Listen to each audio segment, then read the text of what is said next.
All right, everybody, welcome back to the All In Podcast, the number one podcast in the world. You got what you wanted, folks. The original quartet is here live from DC with a great shirt. Is your haberdasher making that shirt, or is that a Tom Ford? That white shirt is so crisp, so perfect. David Sachs, you're talking about me? Your czar. Your czar is with the perfect white shirt. I'll tell you exactly what it is. I'll tell you what it is. You can tell me if it's right. Brioni. Yes, of course, it's Brioni. Bink. Brioni spread collar. Look at that. How many years have I spent being rich? When a man turns 50, the only thing he should wear is Brioni. The stitching looks very luxurious. That's how Chamath knew, right? Chamath, how did you figure it out? The stitching? It's just how it lays with the collar. To be honest with you, it's the button catch. The Brioni has a very specific style of button catches. If you don't know what that means, it's because you're a fucking ignorant malcontent yourself. I'm looking it up right now. Right. Yeah. I just asked ChatGPT. Let your winners ride. Rain Man David Sachs. And instead, we open source it to the fans, and they've just gone crazy with it. Love you, Bestie. Queen of Quinoa. All right, everybody. The All In Summit is going into its fourth year, September 7th through 9th. And the goal is, of course, to have the world's most important conversations. Go to allin.com/yada, yada, yada to join us at the summit. All right. It's a lot on the docket, but there's kind of a very unique thing going on in the world, David. Everybody knows about AI doomerism. Basically, people who are concerned, rightfully so, that AI could have some, significant impacts on the world. Dario Amodei said he could see employment spike to 10 to 20% in the next couple of years. It's 4% now, as we've always talked about here. He told Axios that AI companies and government needs to stop sugarcoating what's coming. He expects a mass elimination of jobs across tech, finance, legal, and consulting. Okay, that's a debate we've had here. And entry-level workers will be hit the hardest. He wants lawmakers to take action and more CEOs to speak out. Polymarket thinks regulatory capture via this AI safety bill is very unlikely. The U.S. enacts AI safety bill in 2025, currently stands at a 13% chance. But Sachs, you wanted to discuss this because it seems like there is more at work than just a couple of technologists with, I think we'd all agree, there are legitimate concerns about job destruction or job and employment displacement that could occur with AI. We all agree on that. We're seeing robo-taxis start to hit the streets. And I don't think anybody believes that being a cab driver is going to exist as a job 10 years from now.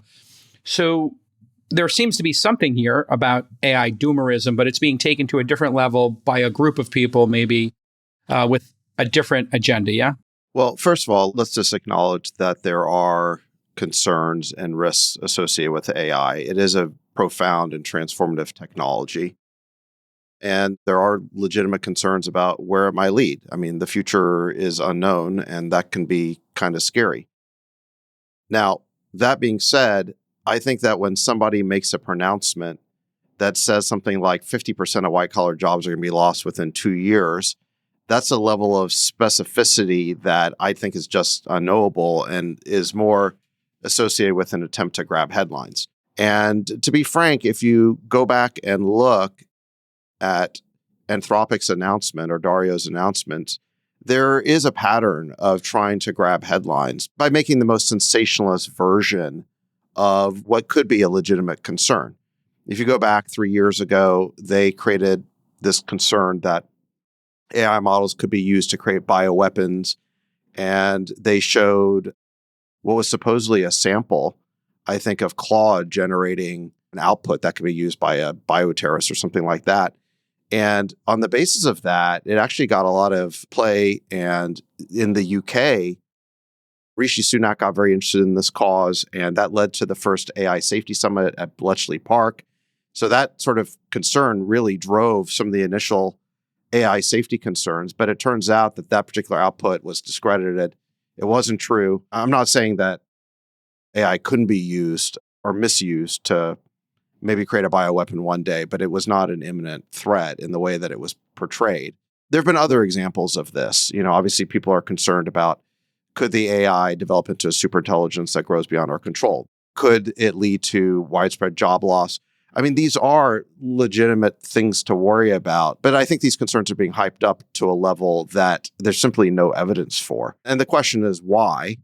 And I think that there is an agenda here that people should be concerned about. So let's start with maybe Freeberg, things that we all agree on here. There are millions of people who drive trucks and Ubers and Lyfts and DoorDashes. You would, I think, agree the majority of that work in but 5 to 10 years, just to put a number on it, will be done by self-driving robots, cars, etc., trucks. Yeah, Dave? I think that might be the wrong way to look at it, or I wouldn't look at it that way. And maybe I'll just frame it a different way. Please. If I'm deploying capital, let's say I'm a CEO of a company and I can now have software that's written by AI, does that mean that I'm going to fire 80% of my software engineers? Basically, it means one software engineer can output, call it 20, 50 times as much software as they previously could by using that software generation tool.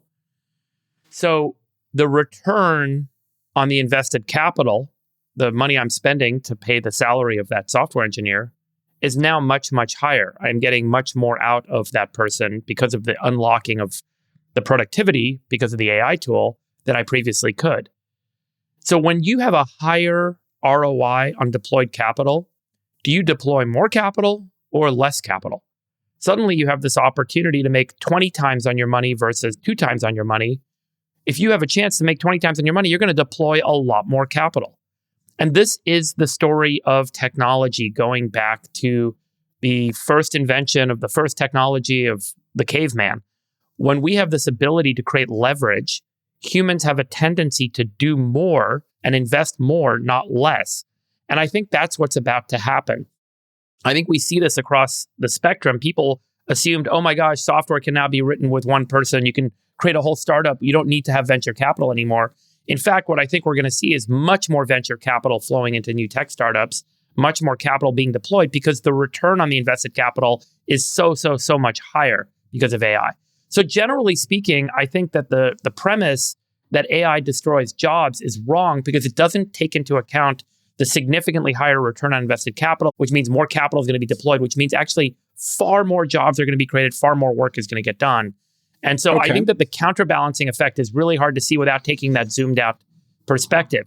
To respond to Sachs's point, I do think anytime you see a major change socially, societally, there's a vacuum. How's the system going to operate in the future? And anytime there's a vacuum in the system, a bunch of people will rush in and say, I know how to fill that vacuum. I know what to do because I am smarter, more educated, more experienced, more knowledgeable, more moral. I have some superiority over everyone else. And therefore, I should be in a position to define how the new system should operate. And so there's a natural kind of power vacuum that emerges anytime there's a major transition like this. And there will be a scrambling and a fighting and a whole bunch of different representation. Typically, fear is a great way of getting into power. And people are going to try and create new control systems because of the transition that's underway.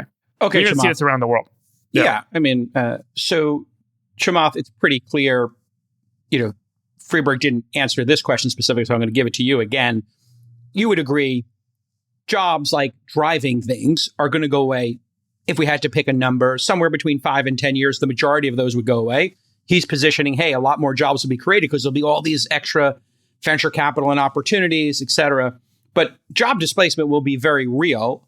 And we're seeing, I think, job displacement now. You had a tweet recently, you were talking about entry-level jobs and how that seems to be going away in the white-collar space. So where do you land on job displacement? Freeberg's already kind of given the big picture here, but let's step back to, for people who are listening, who have relatives who drive Uber or a truck or are graduating from college and want to go work at a, the Magnificent Seven or in tech, and they're not hiring. And we know the reason they're not hiring, because they're leaning into AI. So let's talk about the job displacement in the medium term. I'm going to ignore your question. And Great. I'm going to answer. Why should you be any different than the other malcontents on this podcast?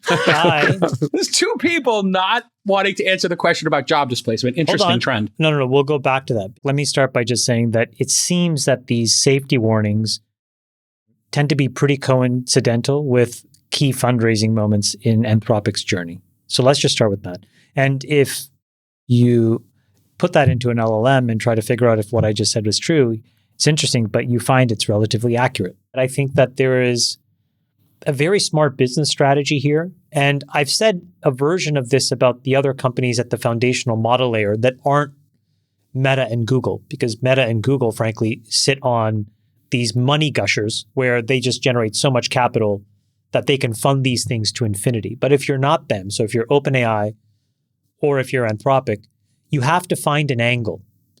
And I think the angles are slightly different for both, but I think what this suggests is that there's a pattern that exists. And I think that that explains some of the framing of what we see in the press, Jason, and why we get these exaggerated claims. Perfect. So there are people who are doing this for nefarious reasons, is I guess where you're sort of getting at here. It's a way to No, it's not pump up the nefarious at all. market. It's smart. It's smart. Okay, If you it's a fall smart for it, it's up to strategy. you. Yeah. Okay. Well, there's also an industrial complex, according to some folks, that are backing this. If you've heard of effective altruism, that was like this movement of a bunch of, I don't know, I guess they consider themselves intellectual sacks. And they were kind of backing a large swath of organizations that I guess we would call in the industry astroturfing, or what do they call it when you make so many of these organizations that they're not real in politics, and flooding the zone, perhaps. So if you were to look at this article here, Nick, I think you have the AI existential risk industrial complex graphic there. It seems like a group of people, according to this article, have backed to the tune of 1.6 billion, a large number of organizations to scare the bejesus out of everybody and make YouTube videos, TikToks, and they've made a map of it. There's some key takeaways here from that article where it says here that it's an inflated ecosystem. There's a great deal of redundancy, same names, acronyms, logos with only minor changes, same extreme talking points, same group of people, just with different titles, same funding source. There's a funding source called Open Philanthropy, which was funded by Dustin Moskovitz, who is one of the Facebook billionaires. Chamath, you worked with him, right? I mean, wasn't he like Zuck's roommate at Harvard or something? And was one of the first engineers, made a lot of money. So he funded this. He's an EA, and he funded this group called Open Philanthropy, which then has become the feeder for essentially all of these other organizations, which are almost different fronts to basically the same underlying EA ideology. And what's interesting is that the guy who set this up for Dustin, Holden Karnofsky, who is a major effective altruist and was doling out all the money, he's married to Dario's sister. And she's, I guess, associated with EA, and she was one of the co-founders of Anthropic. So these are not coincidences. I mean, the reality is there's a very specific ideological and political agenda here.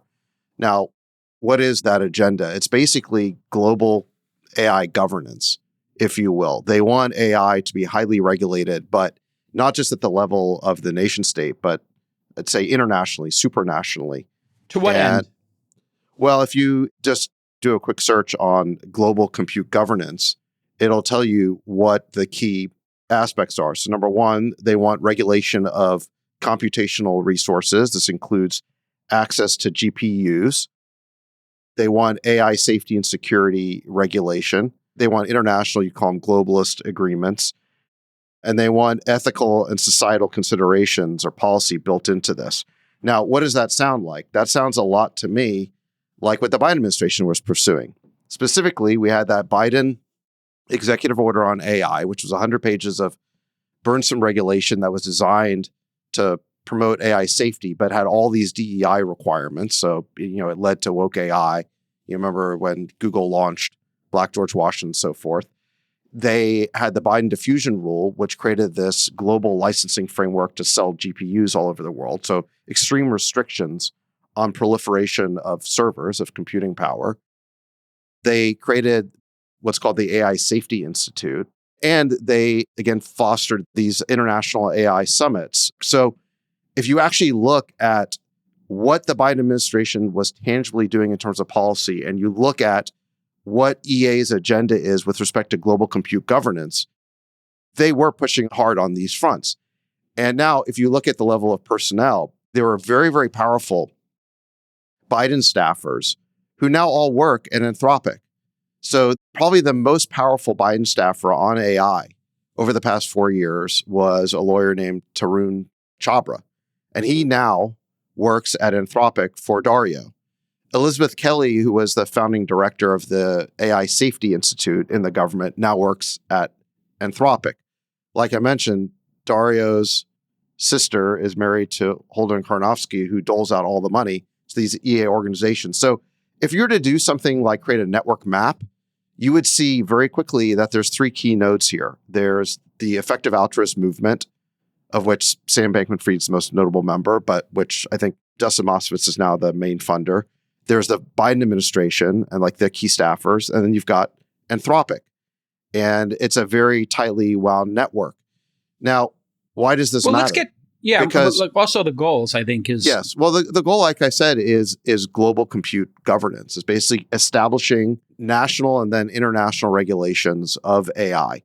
Now, but they would claim, let's just pause here for a minute. They would claim the reason they're doing it, and so we'll say if we believe this or not, but they are concerned about job destruction in the short term. They're also concerned, as science fiction as it is, that the AI, when we get to like a sort of generalized superintelligence, is going to kill humanity, that this is a non-zero chance. Elon has said this before. They've sort of taken it to almost like a certainty. Yes. We're going to have so many of these general intelligences. That they only believe that when they're raising money? Well, that's what I'm sort of getting at. Like, so I think they believe it all the time, but maybe the press releases are time for the fundraisers. But yet they're building. But let me answer really that. Great so product, Jacob, right? Yeah. Yeah. Look, I mean, it is a great product. Claude kicks ass. I'm more interested in the political dimension of this. I'm not bashing a specific product or company, but look, I think that there is some non-zero risk of AI growing into a superintelligence that's beyond our control. They have a name for that. They call it X risk or existential risk. I think it's very hard to put a percentage on that. I'm willing to acknowledge that is a risk. I think about that all the time, and I do think we should be concerned about it. But there's two problems, I think, with this approach. Number one is X risk is not the only kind of risk. I would say that China winning the AI race is a huge risk. I don't really want to see a CCP AI running the world. And if you hobble our own innovation, our own AI efforts in the name of stomping out every possibility of X risk, then you probably end up losing the AI race to China because they're not going to abide by those same regulations. So again, you can't optimize for solving only one risk while ignoring all the others. And I would say the risk of China winning the AI race is, it might be like 30%, whereas I think X risk is probably a much lower percentage. So there are other risks to worry about. And I do think that they are single-mindedly focused on scaring people with some of these headlines around, first it was the bioweapons, then it was the superintelligence, now it's the job loss. And I think it's a tried and true tactic of people who want to give more power to the government to scare the population, right? Because if you can scare the population and make them fearful, then they will cry out for the government to solve the problem. And that's what I see here, is that you've got this elaborate network of front organizations, which are all motivated by this EA ideology. They're funded by a hardcore leftist. And by the way, I became aware of Dustin's politics because of the Chesa Boudin recall. I found out that he was a big funder of Chesa Boudin. Remember this? Yeah. Dustin Moskovitz and Carrie Tuna, his wife. Also, Reed Hastings just joined the board of Anthropic. Remember when he, back in 2016, tried to drive Peter Thiel off of the board of Facebook for supporting Trump. So, these are like committed leftists. They're Trump haters. But the point is that these are people who fundamentally believe in empowering government to the maximum extent. More government and empowering government to the maximum extent. Now, my problem with that is I actually think that probably the single greatest dystopian risk associated with AI is the risk that government uses it to control all of us. To me, like, you end up in some sort of Orwellian future where AI is controlled by the government. And out of all the risks we've talked about, that's the only one for which I've seen tangible evidence. So in other words, if you go back to last year when we had the whole woke AI, there was plenty of evidence that the people who were creating these products were infusing their left-wing or woke values into the product to the point where it was lying to all of us and it was rewriting history. And there was plenty of evidence that the Biden EO was trying to enshrine that idea. It was basically trying to require DEI be infused into AI models. And it wanted to anoint 2 or 3 winners in this AI race. So I'm quite convinced that prior to Donald Trump winning the election, we were on a path of global compute governance where 2 or 3 big AI companies were going to be anointed as the winners. And the quid pro quo is that they were going to infuse those AI models with woke values. And there was plenty of evidence for that. You look at the policies, you look at the models. This was not a theoretical concern. This was real. And I think the only reason why we've moved off of that trajectory is because of Trump's election, but we could very easily be moved back onto that trajectory. If you were to look at all 3 opinions here and put them together, they could all be true at the same time. You've got a number of people, some might call useful idiots, some might call just, people with God complexes who believe they know how the world should operate. Effective altruism kind of falls into that. Oh, we can make a formula, that's their kind of idea, where we can tell you where to put your money, rich people, in order to create the most good. And, we're these enlightened individuals with the best view of the world. They might be, who knows? Maybe they're the smartest kids in the room, but they're kind of delusional. The second piece I'll do here is, I think you're absolutely correct, Chamath, that there are people who have economic interests who are then using those useful idiots and or delusional people with God complexes to serve their need, which is to be one of the 3 winners. And then inherent to all of that is they have a political ideology. So why not use these people with delusions of grandeur in order to secure the bag for their companies, for their investments, and secure their candidates into office so that they can block further people from getting H-100s, because they literally want to. By the way, that's the part that's very smart about what they're doing, because, it's not like they're illiquid. They're full of liquidity in the sense that you're bringing in people that are very technically capable. And you're setting up these funding rounds where a large portion goes right back out the door via secondaries. And so there's all these people that are making money having this worldview. And so to your point, Jason, it's going to cement that worldview. And then they are going to propagate it even more aggressively into the world. So I think the threshold question is, should you fear government overregulation or should you fear autocomplete? And I would say you should not be so afraid of the autocomplete right now. It may get so good that it's an AGI, but right now it's an exceptionally good autocomplete. Yeah, and I just think that, again, it's a tried and true tactic of people who want to give immeasurably more power to the government to try and make people afraid, and they stampede people into these policies, right? And it gives them power, exactly. Now, why do I think this is important to talk about? On last week's show, I talked about the trip to the Middle East and how we started doing these AI acceleration partnerships with the Gulf states who have a lot of resources, a lot of money, and they're intensely interested in AI. And the Biden administration was pushing them away. It basically said, you can't have the chips, you can't build data centers. And it was pushing them into the arms of China. The thing that I thought was so bizarre is that the various groups and organizations and former Biden staffers who wrote this policy have been agitating in Washington, and they've been trying to portray themselves as China hawks. And I'm like, wait, this doesn't make any sense, because this policy, again, there's basically 2 camps in this new Cold War. It's US versus China. You can pull the Gulf states into our orbit, or you can drive them into China's orbit. So this, to me, just didn't make any sense. And what's happened is that, frankly, you've got this EA ideology that's really motivating things, which is a desire to lock down compute, right? They're afraid of proliferation. They're afraid of diffusion. That's really their motivation. And they're trying to rebrand themselves as China hawks because they know that in the Trump administration, that idea is just not going to get much purchase, right?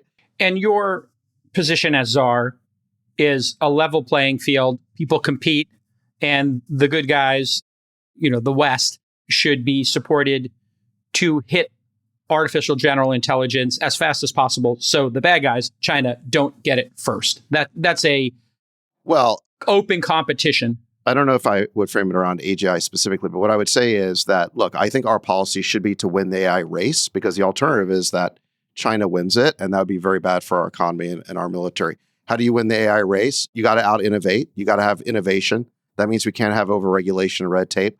We got to build out the most AI infrastructure, data centers, energy, which includes our partners. And then third, I think it means AI diplomacy, because we want to build out the biggest ecosystem. We know that biggest app store wins, biggest ecosystem wins, right? Sure. And the policies under the Biden administration were doing the opposite of all those things. But again, you have to go back to what was driving that. And it was not driven by this China hawk mentality. That is now a convenient rebranding. It was driven by this EA ideology, this doomerism. And so this is why I'm talking about it, is I want to expose it because I think a lot of people on the Republican side don't realize where the ideology is really coming from and who's funding it. They're obviously Trump haters, and they need to be lumered, quite frankly. Lumered. Freeberg, when we look at... They do. They need to be lumered. I mean, Freeberg, I want to come back around again because I respect your opinion on, how close we are to turning certain corners, especially in science. So I understand big picture. You believe that the opportunity will be there. Hey, we got people out of fields, in the agricultural revolution, we put them into factories, industrial revolution, then we went to this information revolution. So your position is we will have a similar transition and it'll be okay. But do you not believe that the speed, because we've talked about this privately and publicly on the pod, that this speed, the velocity at which these changes are occurring, you would agree, are faster than the Industrial Revolution, much faster than the information revolution.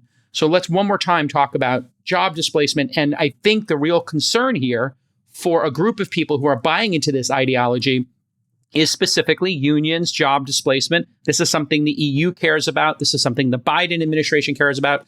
If truck drivers lose their jobs, just like we went to bat previously for coal miners, and there were only 75,000 or 150,000 in the country at the time, but it became the national dialogue. Oh my God, the coal miners. How fast is this going to happen? One more time on drivers specifically. Okay, coders, you think there'll be more code to write, but driving, there's not going to be more driving to be done. So is this time different in terms of the velocity of the change and the job displacement in your mind, Friedberg? The velocity is greater, but the benefit will be faster. So the benefit of the Industrial Revolution, which ultimately drove lower priced products and broader availability of products through manufacturing, was one of the key outputs of that revolution, meaning that we created a consumer market that largely didn't exist prior. Remember, prior to the Industrial Revolution, if you wanted to buy a table or some clothes, they were handmade, they were kind of artisanal. Suddenly, the Industrial Revolution unlocked the ability to mass produce things in factories. And that dropped the cost and the availability and the abundance of things that everyone wanted to have access to, but they otherwise wouldn't have been able to afford. So suddenly everyone could go and buy blankets and clothes and canned food and all of these incredible things that started to come out of this Industrial Revolution that happened at the time.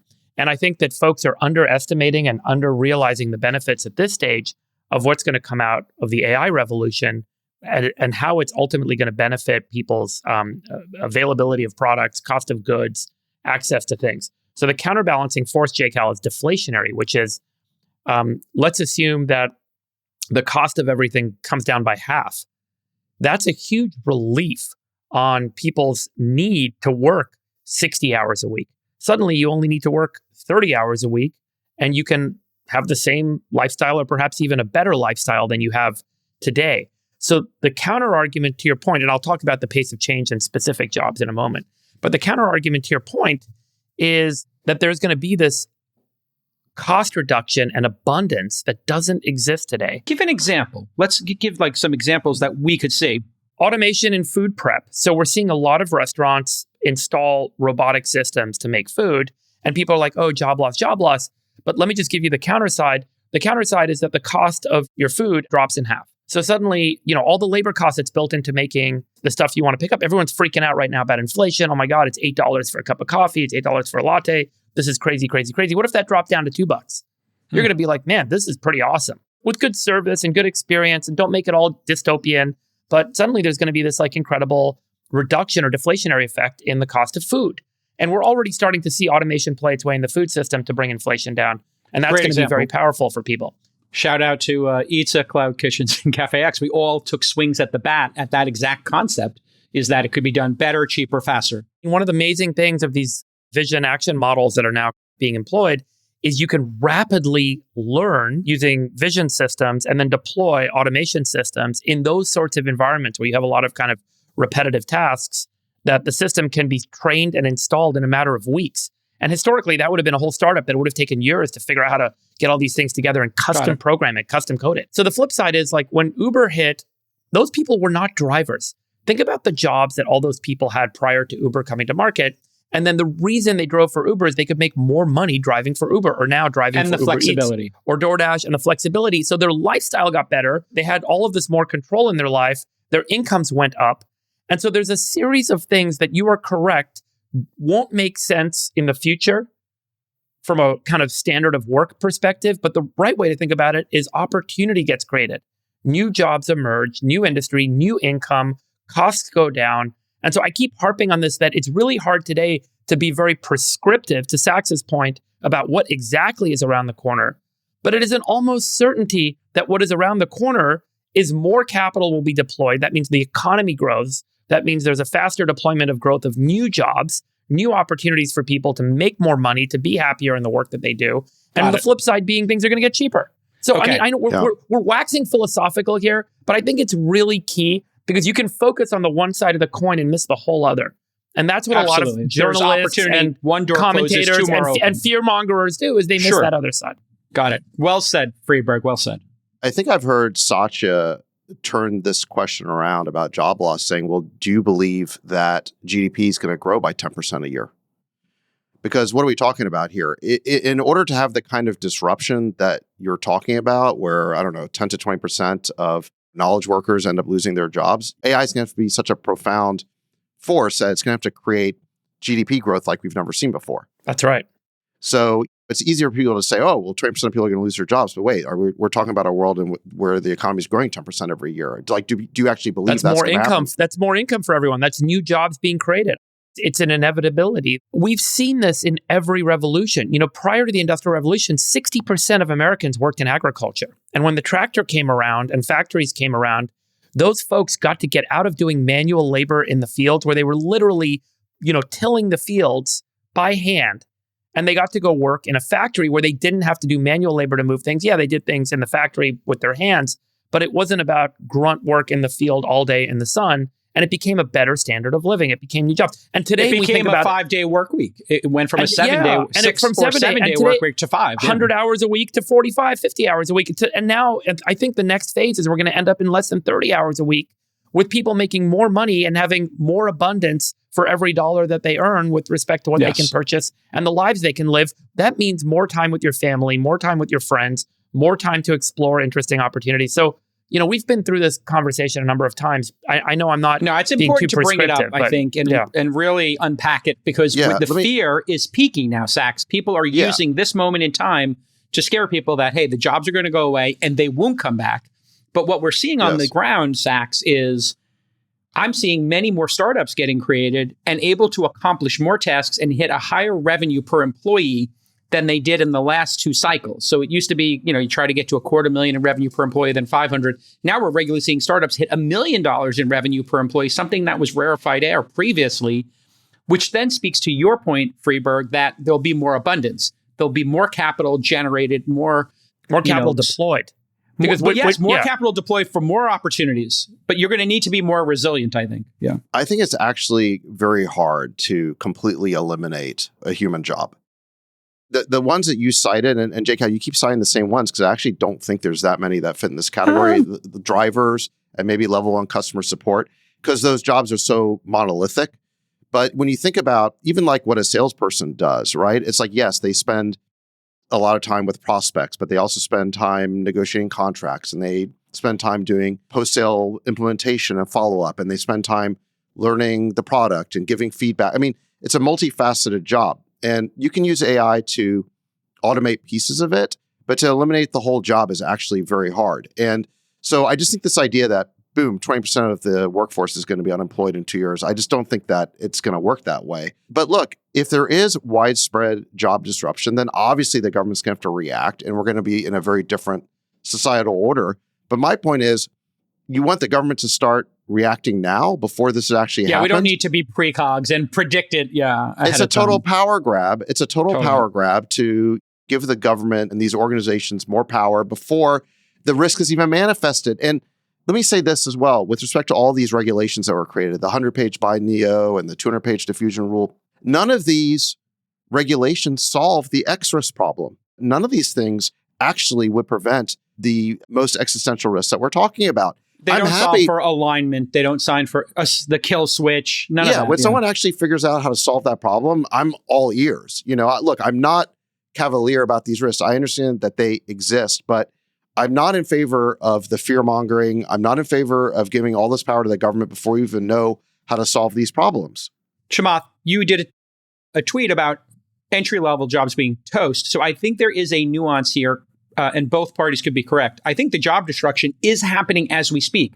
I'll just give one example and then drop to you, Chamath. One job in startups that's not driving a car or super entry level was people would hire consultants to do recruitment and to write job descriptions. Now, I was at a dinner last night talking to a bunch of founders here in Singapore, and I said, how many people have used AI to write a job description? Everybody's hand went up. I said, how many of you with that job description, was that job description better than you could have written or any consultant? And they all said, yes, 100% AI is better at that job. That was a job, a high-level HR recruitment job, or an aspect of it, Zach. So that was half the job, a third of the job. To your point, the chores are being automated. So I do think we're going to see entry-level jobs, Chamath, the ones that get people into an organization, maybe they're going away. And was that your point of your tweet, which we'll pull up right here? If a GPT is a glorified autocomplete, how did we used to do glorified autocomplete in the past? It was with new grads. New grads were our autocomplete. And to your point, the models are good enough that it effectively allows a person to rise in their career without the need of new grad grist for the mill, so to speak. So I think the reason why companies aren't hiring nearly as many new grads is that the folks that are already in a company can do more work with these tools. And I think that that's a very good thing. So you're generally going to see OpEx as a percentage of revenue shrink naturally. And you're going to generally see revenue per employee go up naturally. But it's going to create a tough job market for new grads in the established organizations. And so what should new grads do? They should probably steep themselves in the tools and go to younger companies or start a company. I think that's the only solution for them. Bingo. The most important thing for whether there are jobs available for new grads or not is whether the economy is booming. So obviously in the wake of a financial crisis, the jobs dry up because everyone's cost cutting, and those jobs are the first ones to get cut. But if the economy is booming, then there's going to be a lot more job creation. And so, again, if AI is this driver and enabler of tremendous productivity, that's going to be good for economic growth. And I think that that will lead to more company formation, more company expansion at the same time that you're getting more productivity. Now, to give an example, one of the things I see a lot discussed online about these coding assistants is that they make junior programmers much better. Because, if you're already like a 10x programmer, very experienced, you already knew how to do everything. And you could argue that the people who benefit the most are the entry-level coders who are willing to now embrace the new technology, and it makes them much more productive. So in other words, it's a huge leveler, and it takes an entry-level coder and makes them 5x or 10x better. So look, this is an argument I see online. The point is just, I don't think we know how this cuts yet. I agree. And I just think there's like this doomerism is premature, and it's not a coincidence that it's being funded and motivated by this hardcore ideological element. I'll tell you my hiring experience. We have about 30 people at 8090. And the way that I've found it to work the best is you have senior people act as mentors, and then you have an overwhelming corpus of young, very talented people who are AI native.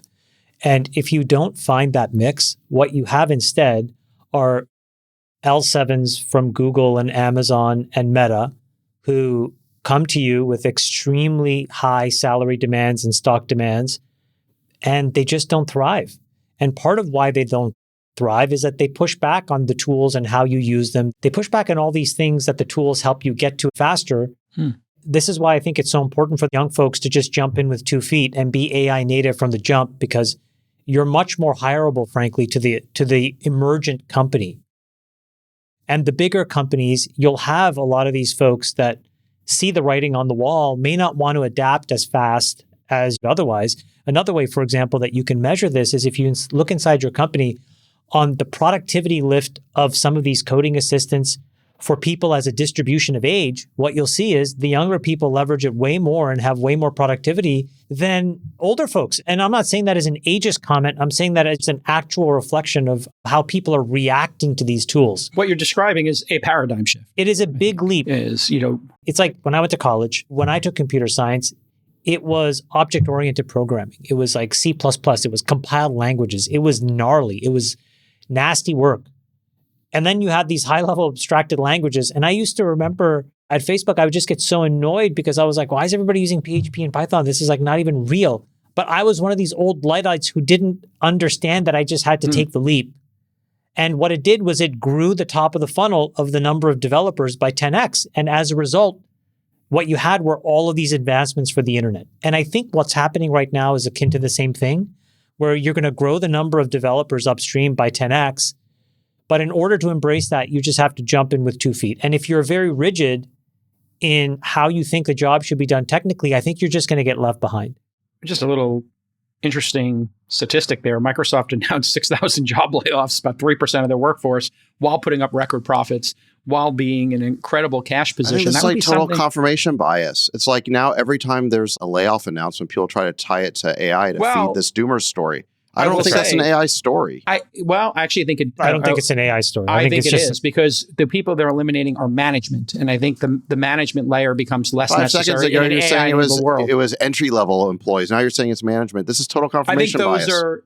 I think those are 2 areas that specifically get eliminated. Entry level, it's too hard. It's too hard to give them the grunt work, and then for the managers who are have been there for 20 years. Hold on, let me finish.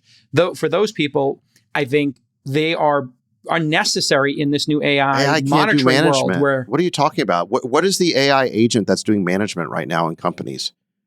This theory doesn't even make sense.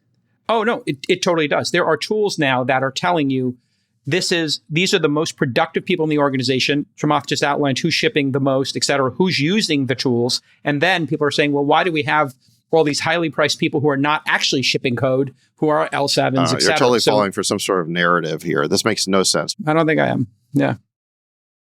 Let me be very clear what I'm saying. What I am saying is AI natives are extremely productive. They use these tools. They're very facile with them.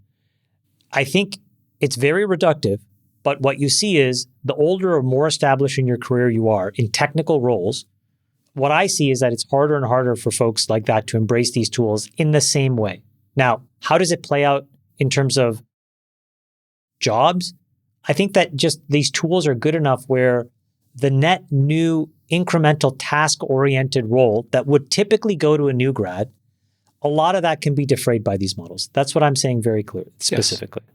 And I don't think that speaks to management. I agree with Sachs. It has nothing to do with management. Sergey said, Freeberg, when he came to our F1, that management would be the first thing to go. I was talking to some entrepreneurs last night, again, here in Singapore, and they are taking all the GitHub and Jira cards and things that have been submitted, plus all the Slack messages in their organization, and they're putting them into an LLM and having it write management reports of who is the most productive in the organization. And in the new version of Windows, it's monitoring your entire desktop, Freeberg. Management is going to know who in the organization is actually doing work, what work they're doing, and what the result of that work is through AI. That is the future of management. And you take out all bias, all loyalty, and the AI is going to do that. I couldn't disagree with you more, Sachs, on that. But Freeberg, you wanted to wrap us up here on this topic. My point is that AI, the managers are not losing their job because AI is replacing them. I didn't say that AI wouldn't be a valuable tool for managers to use. Sure, AI will be a great tool for managers, but we're not anywhere near the point where managerial jobs are being eliminated because they're getting replaced by AI agents. We're still at the chatbot stage of this. Literally, Sergey said he took their internal Slack, went into like a dev conversation, said, who are the underrated people in this organization who deserve a raise? And it gave him the right answer. Right, that doesn't allow you to cut 6,000 people. I think it's happening as we speak. No, it's just not over. You fell for this narrative. You grasped onto this Microsoft restructuring where they eliminated 6,000 roles, and you're trying to attribute that to AI now. I think it has to do with AI. I think management is looking at it saying, we are going to replace these positions with AI. We might as well get rid of them now. It is in flux. We'll see who's right in the coming months. Can I make another comment? Freeberg, wrap us up here so we can get on to the next topic. This is a great topic. This has been awesome. I want to make one last point, which I think Please. And Sachs, you may not appreciate this, so we can have a healthy argument about this. I think in the same way that all of this jobs are going to get lost to AI fear-mongering, there's a similar narrative that I think is a false narrative around there's a race in AI that's underway between nation states. And the reason I think it's false is if I asked you guys the question, who won the Industrial Revolution benefited everyone around the world. There are factories and there's a continuous effort and continuous improvement in manufacturing processes worldwide. That is a continuation of that revolution. Similar if I asked who won the internet race. There were businesses built out of the US, businesses built out of China, businesses built out of India and Europe that have all created value for shareholders, created value for consumers, changed the world, et cetera. And I think the same is going to happen in AI. I don't think that there's a finish line in AI. I think AI is a new paradigm of work, a new paradigm of productivity, a new paradigm of business, of the economy, of livelihoods, of pretty much everything. Every interaction humans have with ourselves and the world around us will have in its substrate AI. And as a result, I think it's going to be this continuous process of improvement. So I'm not sure. Look, there are different models, and you can look at the performance metrics of models, but you can get yourself spun up into a tizzy over which model is ahead of the others, which one's going to, quote, get to the finish line first. But I think at the end of the day, the abundance and the economic prosperity that will arise from the continuous performance improvements that come out of AI and AI development will benefit all nation states and actually could lead to a little bit more of a less resource constrained world where we're all fighting over limited resources and there's nation state definitions around who has access to what, and perhaps more abundance, which means more peace and less of this kind of resource-driven world. Sachs, your thought on the kumbaya theory exposed by Freebird? Yeah, exactly. I'll partially agree in the sense that I don't think the AI race is a finite game. It's an infinite game. I agree that there's no finish line, but that doesn't mean there's not a race going on. So, for example, an arms race would be a classic example of a competition between countries to see who is stronger to basically amass power. And they might be neutralizing each other. The balance of power may stay in equilibrium, even though both sides feel the need to constantly up-level their arms, their power. Yeah. And so I think that, to use the term that Mearsheimer used at the All-In Summit, we are in an iron cage. The US and China are the two leading countries in the world, economically, militarily, technologically. They both care about their survival. The best way to ensure your survival in a self-help world is by being the most powerful. And so these are great powers who care a lot about the balance of power, and they will compete vigorously with each other to maintain the greatest balance of power between them. And high tech is a major dimension of that competition. And within high tech, AI is the most important field. So look, there is going to be an intense competition around AI. Now, the question is, how does that end up? I mean, it could end up in a tie, or it could end up in a situation where both countries benefit, maybe open source wins, maybe neither side gains a decisive advantage, but they're absolutely going to compete because neither one can afford to take the risk that the other one will develop a decisive advantage. Prisoner's dilemma. Nuclear proliferation is a good analogy. I would argue nuclear deterrence led to a more peaceful world in the 20th century. I mean, is that fair to say, Sachs? That ultimately, what happened with nuclear is that the actual underlying technology hit, an asymptote. Right. It plateaued, right? And so we end up in a situation where, in the case of the United States versus Soviet Union, where both sides had enough nukes to blow up the world many times over, and there wasn't really that much more to innovate. So, the underlying technological competition had ended. The dynamic was more stable, and they were able to reach an arms control framework to sort of control the arms race, right? Mm-hmm. I think AI is a little different. We're in a situation right now where the technology is changing very, very rapidly, and it's potentially on some sort of exponential curve. And so therefore being a year ahead, even 6 months ahead, could result in a major advantage. I think under those conditions, both sides are going to feel the need to compete very vigorously. I don't think they can sign up. But this is a system of productivity, right? For an agreement to slow each other down. But nuclear was not a system of productivity. It was not a system of economic growth. It was a system of literally destruction. And this is quite different. This is a system of making more with less, which unleashes benefits to everyone in a way that perhaps should be calming down the conflict But and the tension. you've got to between admit nation that there is a potential dual use here. There's no question that right. the armies of the future are going to be drones and robots, and they're going to be AI powered.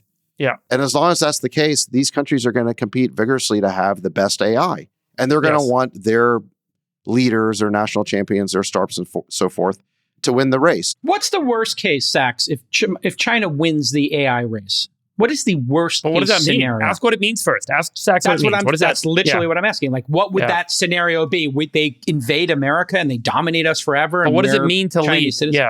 Yeah. What does it mean to win? Yeah. To me, it would mean that they achieve a decisive advantage in AI such that we can't leapfrog them back. And an example of this might be something like 5G, where Huawei somehow leapfrogged us, got to 5G first, and disseminated it through the world. They weren't concerned about diffusion. They were interested in promulgating their technology throughout the world. So if the Chinese win AI, they will sell more products and services around the globe than the US. This is where we have to change our mindset towards diffusion. I would define winning as the whole world consolidates around the American tech stack. They use American hardware in data centers that, again, are fundamentally powered by American technology. And just look at market share, okay? If we have like 80 to 90% market share, that's winning. If they have 80% market share, then we're in big trouble. So it's very simple. It means but if the market grows up by 10x, it doesn't matter because the world will have, every individual in every country will now have more. They will have a more prosperous life. And as a result, it's not necessarily the framing about if we don't get there first, we are necessarily going to lose. I get that there's an edge case of conflict or what have you, but I do think that there's a net benefit where the whole world suddenly is in this more prosperous state. And this is a classic example of a dual use technology where there are both economic benefits and there are military benefits. Yes. GPS would come to mind in this example, right? Like, my summary point is just that it's not all about a losing game with respect to this quote race with other nation states. But at the end of the day, yes, there is risk.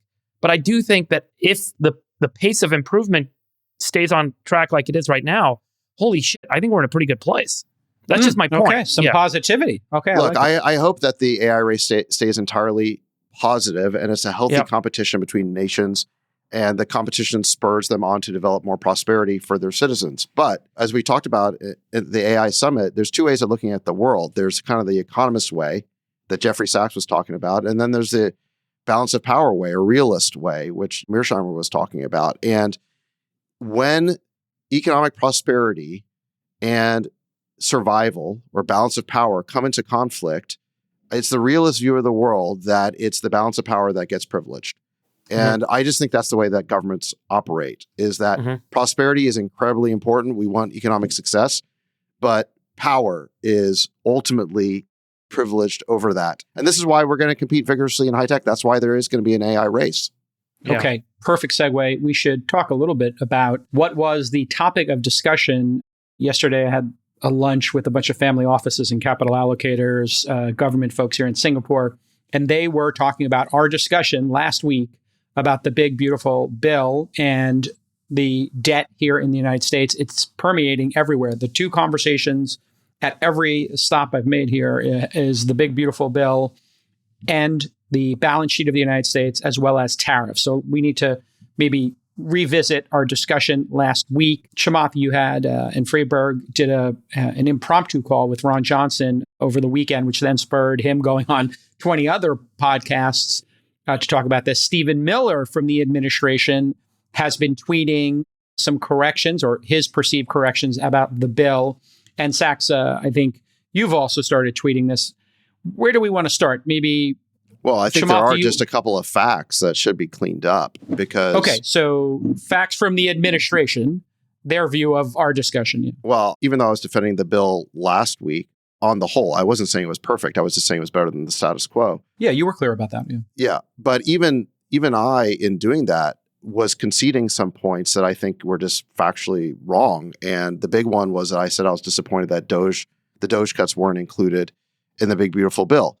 What Stephen Miller's pointed out is that reconciliation bills can only deal with what's called mandatory spending. They can't deal with what's called discretionary spending. And since the DOGE cuts apply to discretionary spending, they just can't be dealt with in a reconciliation bill. They have to be dealt with separately. There can be a separate rescission bill that comes up, but it can't be dealt with in this bill. And just to be very clear, look, if the DOGE cuts don't happen through rescission, I'm going to be very disappointed in that. I really want the DOGE cuts to happen, but it's just a fact that the DOGE cuts cannot happen in the big, beautiful bill. It's not that kind of bill. And I think it's therefore wrong to blame big, beautiful bill for not containing DOGE cuts when the Senate rules don't allow that. You know, it all goes back to the Byrd rules. There are only specific things that can be dealt with through reconciliation, which is this 50 vote threshold. And it has to be quote unquote mandatory spending. Discretionary cuts are dealt with in annual appropriations bills that require 60 votes. Now, look, this is kind of a crazy system. I don't know exactly how it evolved. I guess Robert Byrd is the one who came up with all this stuff, and maybe they need to change the system. But it's just wrong to blame the big, beautiful bill for not containing the DOGE cuts. That's just a fact. Okay. So the other thing is that the BBB does actually cut spending. It's just not scored that way because when the bill removes the sunset provision from the 2017 tax cuts, the CBO ends up scoring that as effectively a spending increase. But tax rates are simply continuing at their current level. In other words, at this year's level. So if you used the current year as your baseline, okay, and then compared it to spending next year, it would score as a cut in spending. So it's not correct to say this bill increases spending. It does actually result in a mandatory spending cut, but it's not getting credit for that because we're continuing the tax rates at the current year's rates. Do you believe, Sachs, that this administration, which you are part of, in 4 years will have balanced the budget? Will it have reduced the deficit, or will the deficit continue to grow at $2 trillion a year? What is your belief?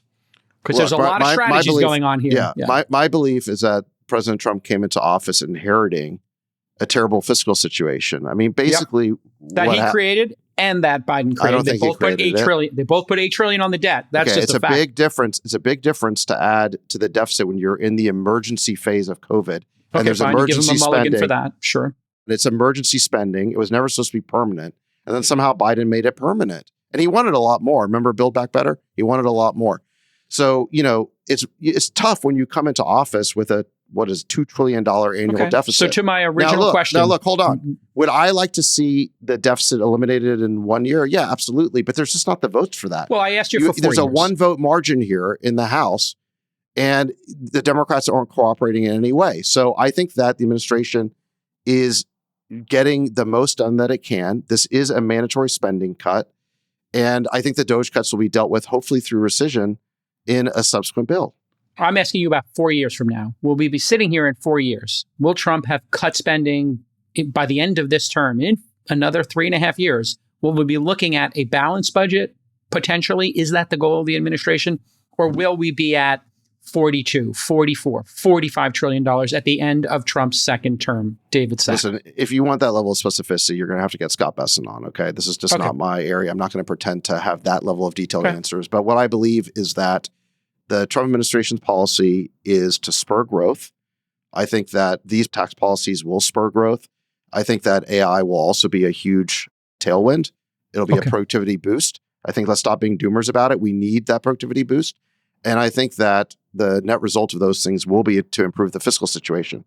Do I want more spending cuts? Yeah. But look, we're getting more than was represented last week. Let's put it that way. Okay. Fair enough. Sachs, thank you for the cleanup there. Chamath, our bestie Elon, was on the Sunday shows, and he said, hey, the bill can be big or it can be beautiful. It can't be both. He seems to be, I'll say, displeased or maybe not as optimistic about balancing the budget and getting spending under control. But he still believes in DOGE, obviously, and hopefully DOGE continues. You seemed a little bit concerned last week. A week's passed. You've heard some of Stephen Miller's opinions. Where do you net out 7 days from our big, beautiful budget bill debate last week, a week later? Well, I mean, I think Stephen's critique of how the media summarized the reaction to the bill is accurate. And I think it's probably useful to double click into one thing that Sachs didn't mention, but that Stephen did. A lot of this pivots around the CBO, which is the Congressional Budget Office, and how they look at these bills. And there's a lot of issues with how they do it. in one specific case, which Sachs just mentioned and Stephen talked about, is that they have these arcane rules about the way that they score things. And what they were assuming is that the tax rates would flip back to what they were before the first Trump tax cuts, which obviously would be higher than where they are today. What that would mean in their financial model is we were going to get all that money. Now, to maintain the tax cuts where we are, they now then would look at that and say, oh, hold on, that's a loss of revenue. Why are all of these things important? I downloaded the CBO model, went through it, and what I would say is, at best, it's Spartan, which means that I don't think a financial analyst or somebody that controls a lot of money will actually put a lot of stock in their model. I think what you'll have happen is people will build their own versions bottoms up. Do you trust it, the CBO's version of this, or do you largely trust it? I don't think the CBO really knows what's going on, to be totally honest with you. Okay. I think that there are parts of what they do which they're also opaque on. Nick, I sent you a tweet from Goldman Sachs. So here's what Goldman put out. Now, the point is, when you build a model, what you're trying to do is net out all of these bars, okay? You're trying to add the positive bars and the negative bars, and you figure out what is the total number at the end of it. Now, in order to do that, when you see the bars on the far right, that's a $20.34. That's very different than a $20.25. The CBO doesn't disclose how they deal with that. They don't disclose the discount rate. So you can question what that is. The CBO makes these assumptions that, as Stephen pointed out, are very brittle with respect to the tax plan. That's not factored in here. So those are the issues with the way the CBO scores it. So you have to do it yourself. Now, Peter Navarro published an article, which I think is probably the most pivotal article about this whole topic. Peter Navarro of tariff fame. Yeah. Yeah. Here, I think he nails it right in the bullseye, which is the bond market needs to make a decision on one very critical assumption when they build their own model. Okay, so let's ignore the CBO's kind of brittle math and the Excel that they post on their website. People are going to do their own because they're talking about managing their own money. But Navarro basically points to the critical thing, which is, listen, those CBO assumptions also include a fatal error, which is they assume these very low levels of GDP. What you're probably going to see in Q2 is a really hot GDP print. If I'm a betting man, which I am, I think the GDP print's going to come in above 3. Not quite 4, but above 3. And so what Peter is saying here is, hey guys, you're estimating 1.7% GDP. Why don't you assume 2.2? Or why don't you assume 2.7 or any number? Or really what he's saying is, why don't you build a sensitivity so that you can see the implications of that? And I think that is a very important point. Okay, so where do I net out a week later, Jason?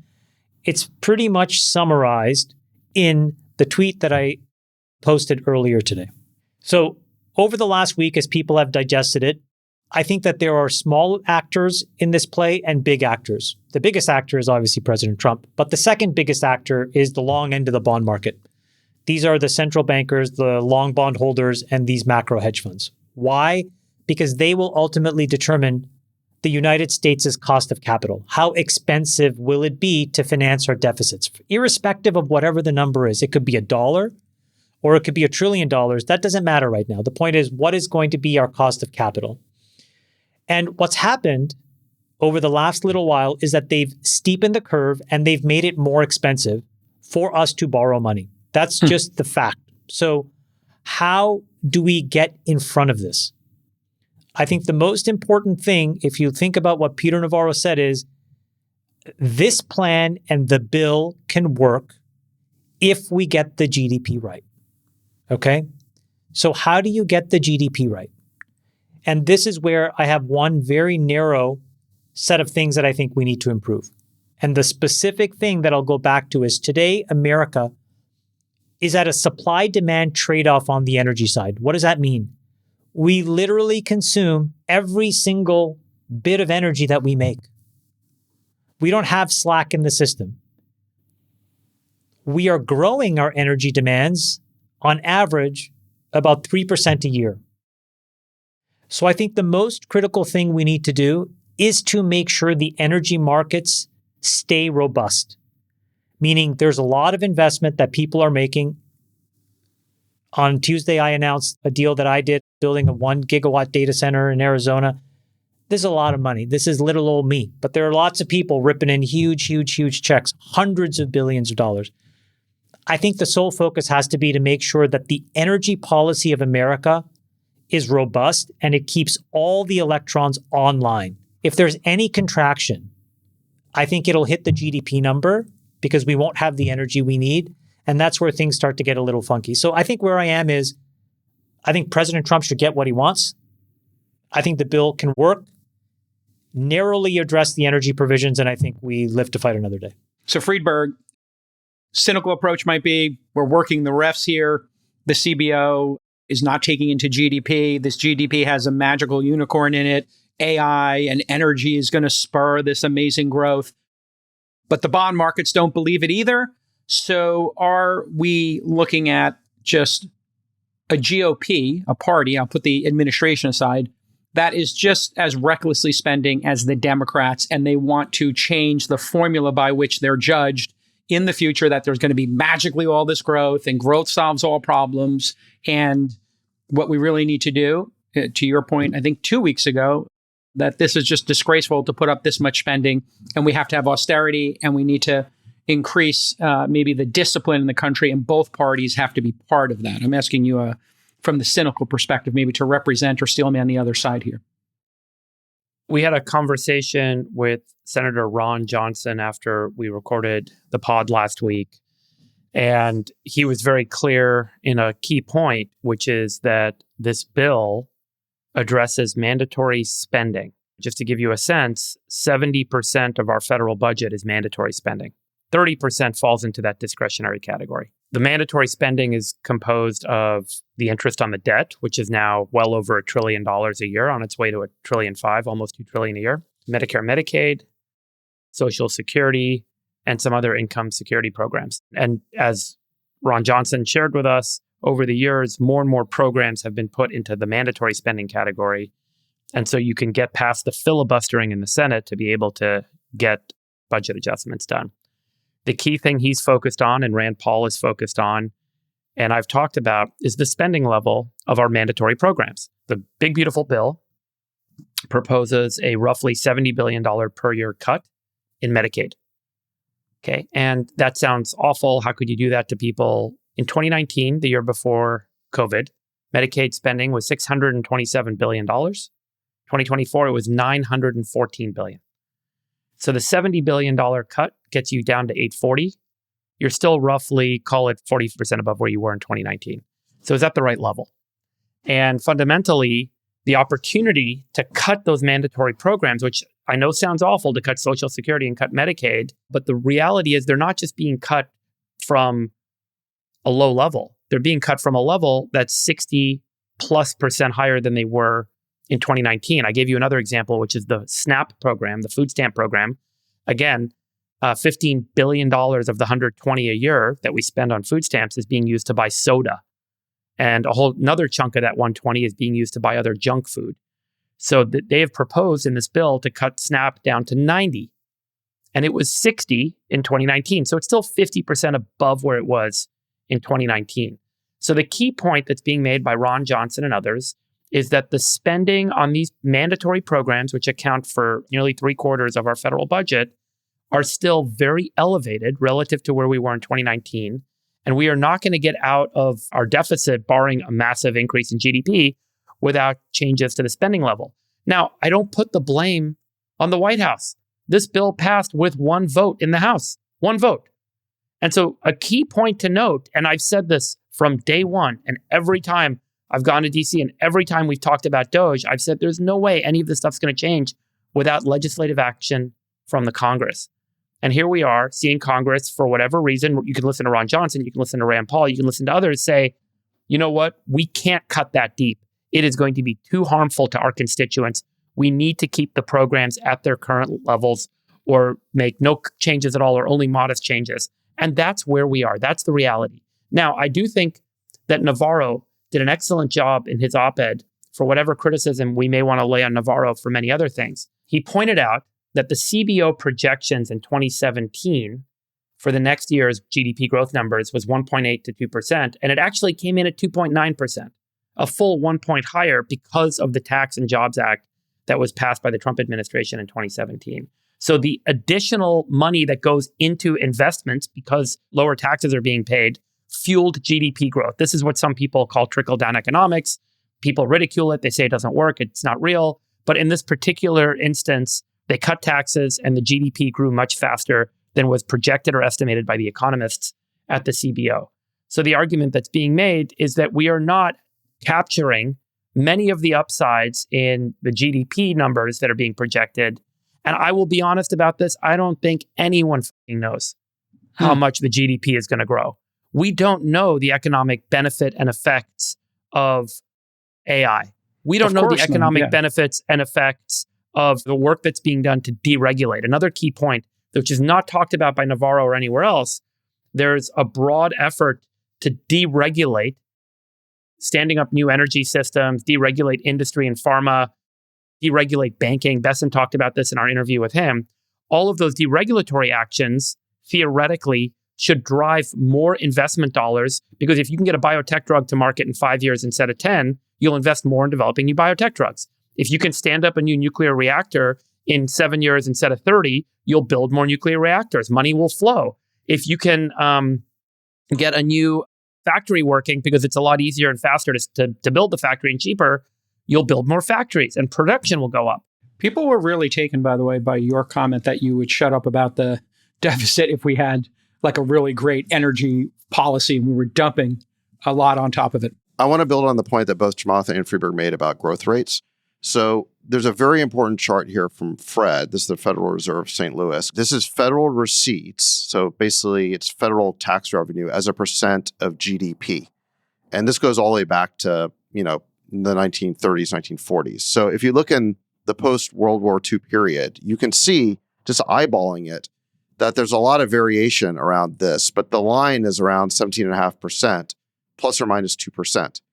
And the interesting thing is that this chart reflects radically different tax rates. So for example, during some of these periods, we've had 90% top marginal tax rates. We've had 70% top marginal tax rates. So under Jimmy Carter, the top marginal tax rate was, I think, 70%.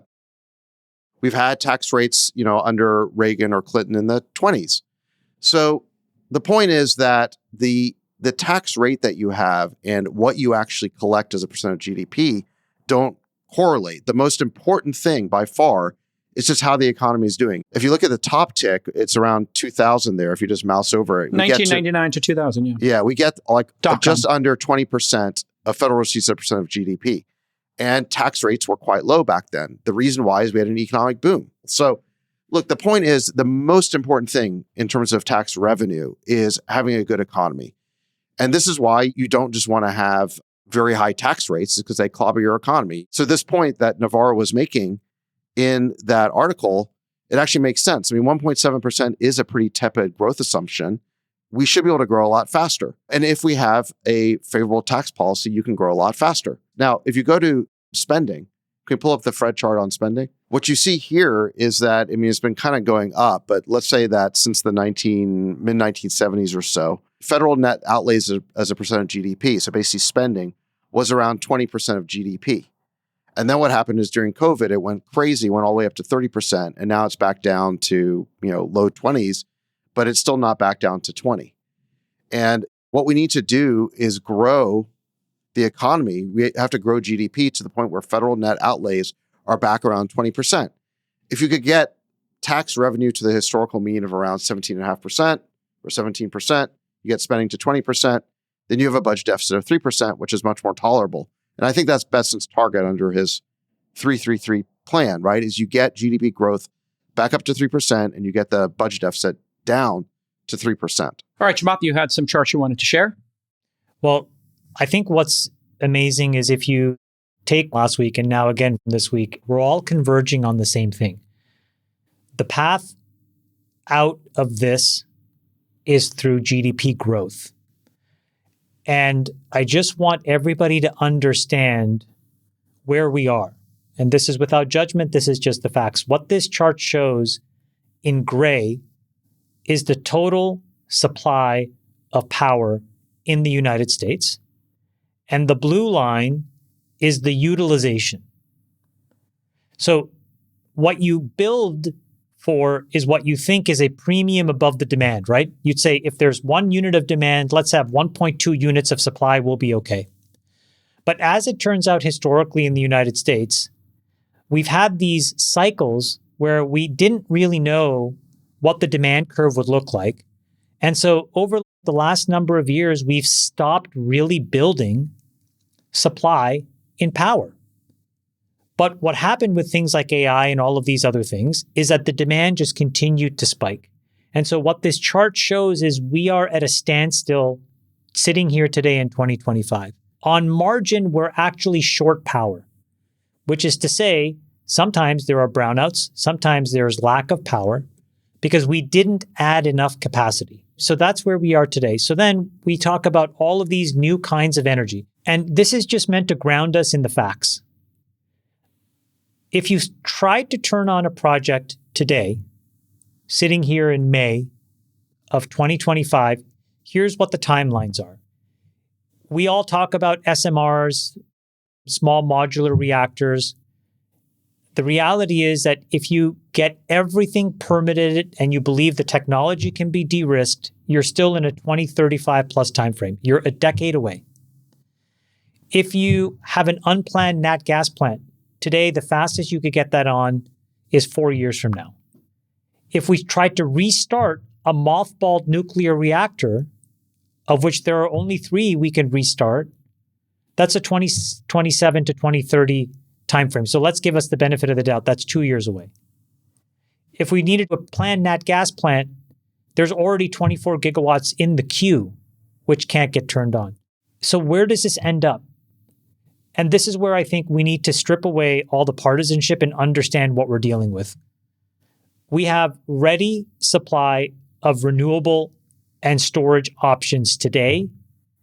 It's the fastest thing that you can turn on. It allows us to turn on supply to meet the demand and utilization. So I just think it's important to understand that we must not lose energy. We cannot lose the energy market, because that is the critical driver of all the GDP. All right, Nippon Steel and the U.S. Steel merger got cleared by President Trump. This was something that was being blocked by Biden, obviously, for national security reasons. Nippon is going to acquire U.S. Steel for $14.9 billion. Biden blocked that, as we had discussed. On Friday, Trump cleared the deal to go through, calling it a partnership that will create 70,000 jobs in the U.S. And on Sunday, Trump called the deal an investment, saying it's a partial ownership, but it will be controlled by the USA. Chamath, there seems to be a reframing of this deal, and that the United States is going to benefit from it, but it's not a sale. Let's set some context. Yeah. Let's set some context. The United States is always on the wrong side of these deals. Okay, we've been on the wrong side for 20 years, meaning we show up when an asset is stranded or completely run into the ground. For example, we did the auto bailouts at the end of the great financial crisis. If it's not a company and there's toxic assets, we set up something called TARP. What do we get? Not much in return. In this, it's the opposite. And I think that this strategy has worked for many other countries really well. So if you look at Brazil, companies like Embraer and Vale, which are really big Brazilian national champions, have a partnership, a pretty tight coupling with the Brazilian government. The Brazilians have a golden vote. If you look inside of the UK, there's a bunch of aerospace and defense companies, including Rolls-Royce, that have a very tight coupling with the UK government. They have a golden vote. If you look in China, companies like ByteDance and CATL have a very tight coupling with the Chinese government, and the Chinese government has a golden vote. And so what are all of those deals? Those deals are about companies that are thriving and on the forward foot. And so I think this is a really important example of things that we need to copy. I've said this before. The one part of China that I think we need to pay very close attention to is Hu Jintao in 2003 laid out a plan, and he said, we are going to create 10 national champions in China in all the critical industries that are going to matter for the next 50 years, including things like batteries and rare earths and AI. And they did it. But for those companies, it allowed them to thrive and crush it. And I think that we need to do that and compete with those folks on an equal playing field. So in all industries or in very specific strategic ones? Because that would seem like there's corrupting capitalism and free markets would be the steel man. Yeah. There's 10 industries that matter. And you give could us some of them. Steel is one. Okay. I think the precursors for pharmaceuticals are absolutely critical. Got it. I think AI is absolutely critical. I think the upstream lithography and EV deposition and chip making capability, absolutely critical. I think batteries are absolutely critical. And I think rare earths and the specialty chemical supply chain, absolutely critical. If you have those 5, you are in control of your own destiny in the sense that you can keep your citizens healthy and you can make all the stuff of the future. So I think if the president is creating a more expansive idea beyond U.S. Steel with this idea of U.S. support, maybe there'll be preferred capital in the future to U.S. Steel. But if he creates a category by category thing across 5 or 6 of these critical areas of the future, I think it's super smart and we should do more of it. Sachs, what do you think? Interventionism, putting your thumb on the scale, golden votes, a good idea for America in very narrow verticals, or let the free market decide? What are your thoughts on this golden vote, having a board seat, et cetera? Well, it depends what the free market, so to speak, produced. And the reality is over the past 25 years is we exported a lot of this manufacturing capacity to China. And I don't think it was a free market because they had all these advantages under the WTO that we talked about in a previous podcast. They were able to subsidize their national champions while still remaining compliant with the WTO rules because supposedly they were a developing country. It was totally unfair. And what they would do is through these subsidies, they would allow these national champions to essentially dump their products in the global market and drive everyone else out of business. They became the low-cost producers. I think that, as the president just said recently, not every industry has to be treated as strategic. Clothes and toys, we don't necessarily have to reshore in the United States, but steel production is definitely strategic. Steel, aluminum, and I'd say the rare earths, we have to have that capacity. We cannot be completely dependent on China for our supply chain. So some of these industries have to be reshored. And if you need subsidies to do it, I think that you do it for national security reasons, first and foremost.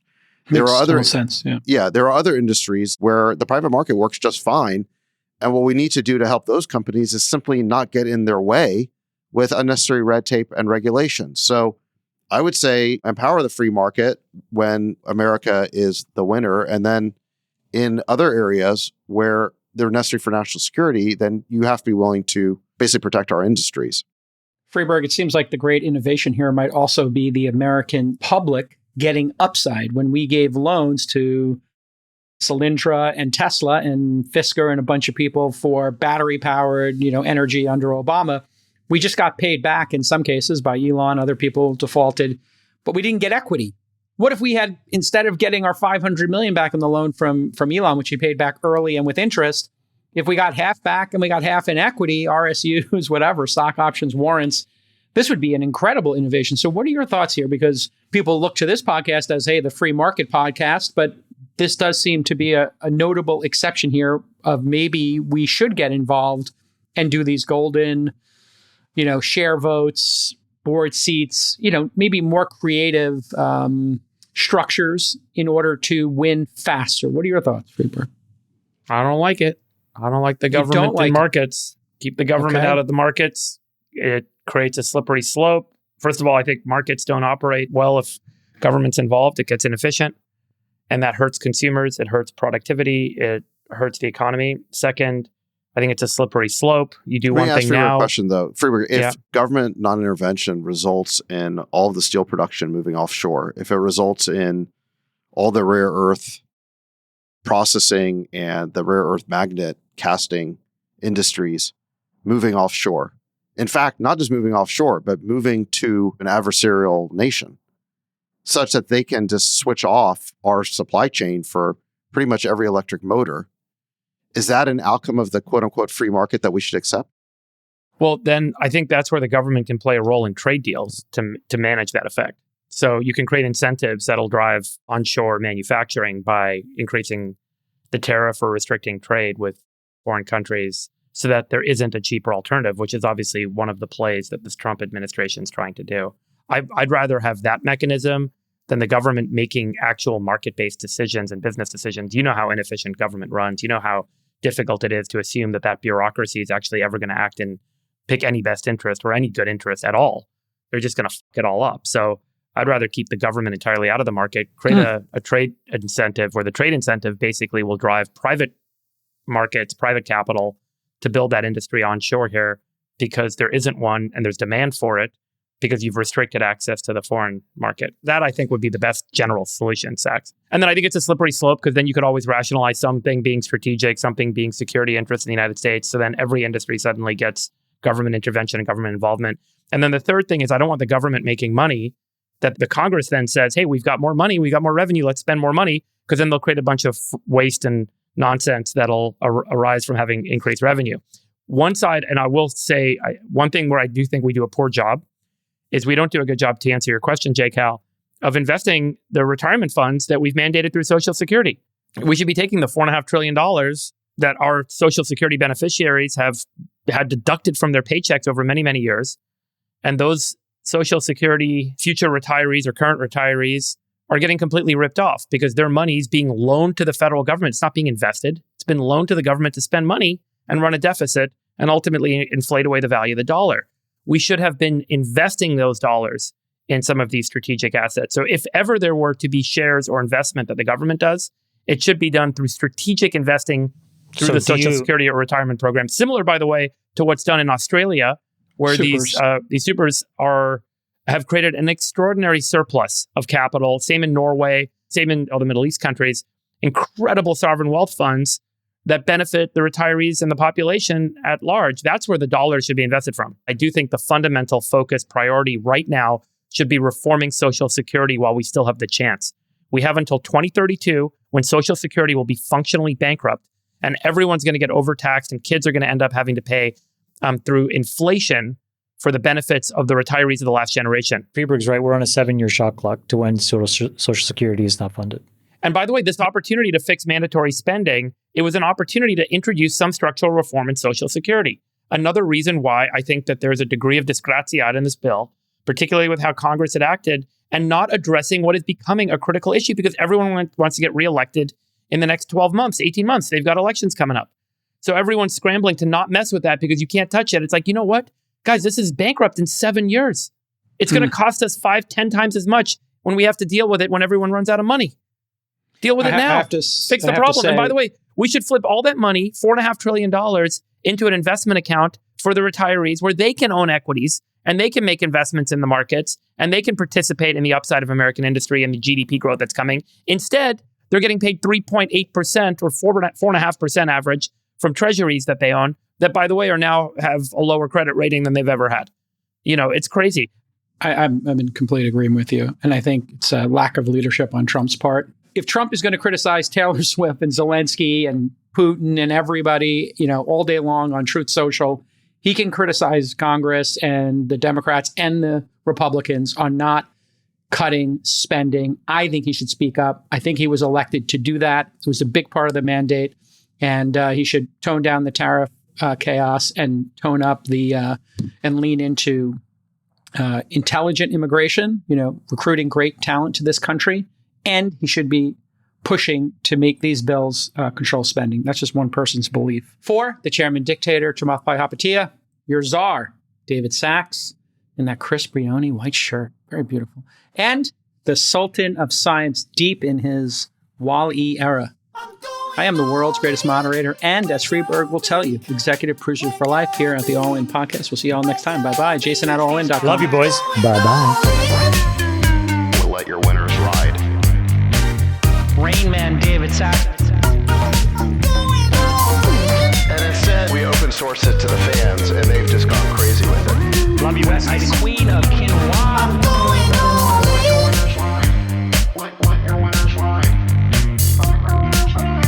Besties are called 13.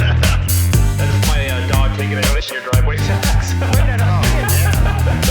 Oh, man. My haberdasher will meet me at Clinton. We should all just get a room and just have one big, huge orgy because they're all just useless.